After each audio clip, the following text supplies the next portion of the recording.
Hello बच्चों, let's see this question and this is a statement based type of question जिसमें आपको दो statement दे रखी हैं और उस स्टेटमेंट में से आपको एक सही ऑप्शन जो है वो चूज करना है। ठीक है, ये आपका स्टेटमेंट बेस्ड क्वेश्चन है। रीड करते हैं पहले हम हमारी स्टेटमेंट्स को। फर्स्ट स्टेटमेंट है, under COPRA a 3 tier quasi judicial machinery at the district, state and national level was set up for the redressal of consumer disputes।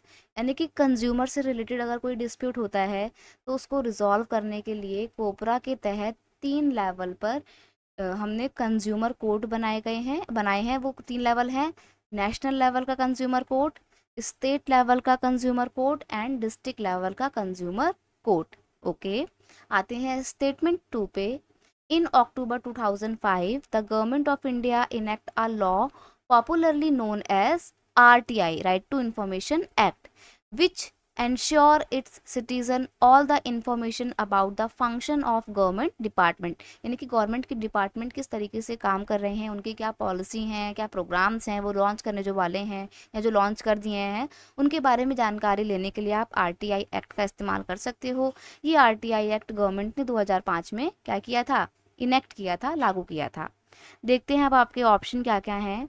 Option है both statement 1 and statement 2 are correct, both statement 1 and statement 2 are incorrect, statement 1 is correct and statement 2 is incorrect, और last option है statement 1 is incorrect and statement 2 is correct. देखो बेटा, अगर हम कोपरा की बात करें तो कोपरा से रिलेटेड जो यहाँ पर हमारे को इन्फॉर्मेशन दी है ना, वो बिल्कुल सही है।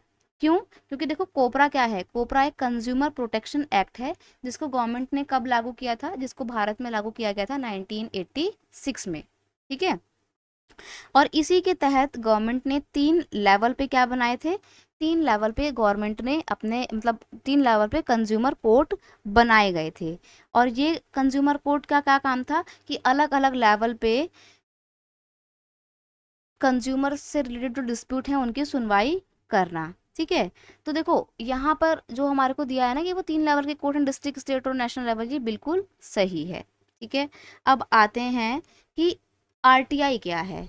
ठीक है, तो आरटीआई को हम कहते हैं राइट टू इंफॉर्मेशन एक्ट, और ये 2005 में गवर्नमेंट ने पास किया था। ठीक है, लेकिन ये गवर्नमेंट ने बिल पास किया था जून 2005 में और यहाँ पर दिया हुआ है अक्टूबर 2005। तो यहाँ पर आपका ना ये स्टेटमेंट थोड़ा सा इधर गलत हो जाता है, अदरवाइज बाकी सारी बातें सही हैं।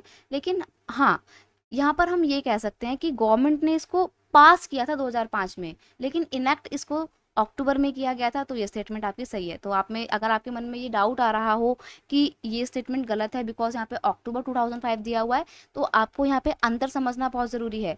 पास कब किया था इसको, पास किया था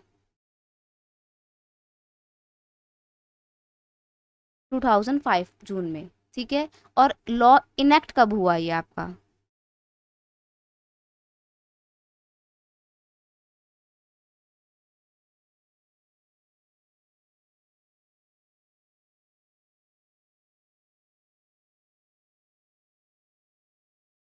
ये इफेक्ट में आया था